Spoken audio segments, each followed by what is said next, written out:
경남기업 특혜 지원 의혹과 관련해 감독기구와 주채권은행 등 채권단에 대한 사정당국의 수사가 본격화되면서 은행들의 부실기업 지원 행태에도 변화의 조짐이 감지되고 있습니다.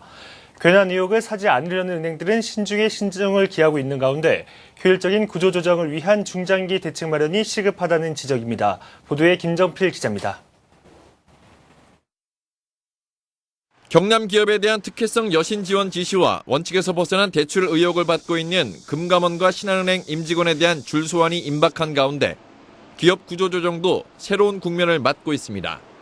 경남 기업 문제가 불거지기 전만 해도 은행들은 시장경제 논리보다는 외압과 로비 등 보이지 않는 손에 휘둘리며 사실상 손해를 보거나 양보하는 식의 관행적인 지원을 반복해왔습니다.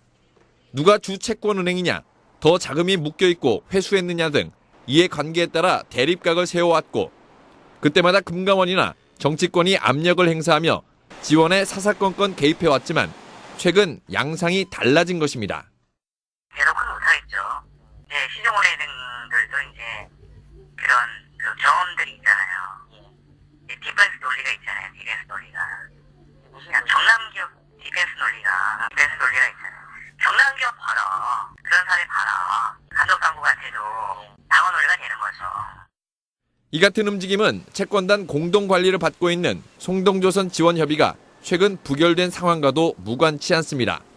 조선업 등 동정업계에 미칠 영향과 하도급, 고용 문제 등을 감안해 결국 지원에 나서지 않겠냐던 성동조선 추가 지원과 손실 부담에 정부가 지분을 가진 채권은행과 기관마저 등을 돌린 것입니다.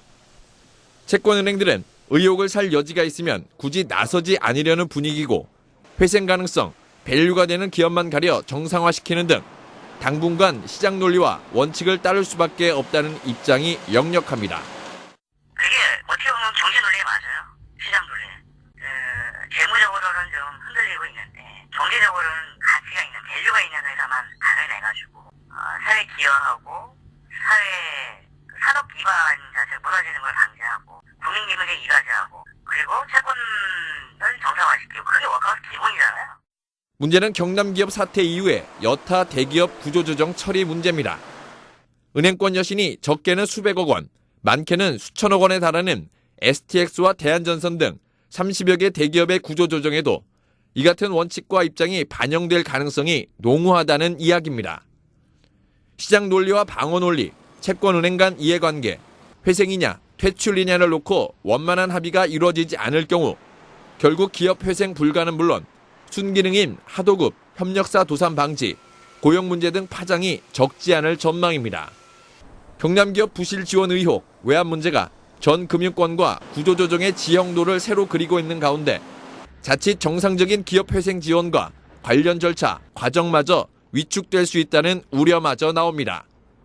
구조조정의 시장 논리를 반영하면서도 경제적인 파장을 최소화하는 등 투명한 행정지도, 부적절한 외압 차단, 채권단 간 협의체계 구축, 도산법, 파산법 손질 등 효율적이고 신속한 부실기업의 퇴출과 진입 여건 마련을 더 이상 미뤄서는 안 되는 또 다른 이유가 되고 있습니다.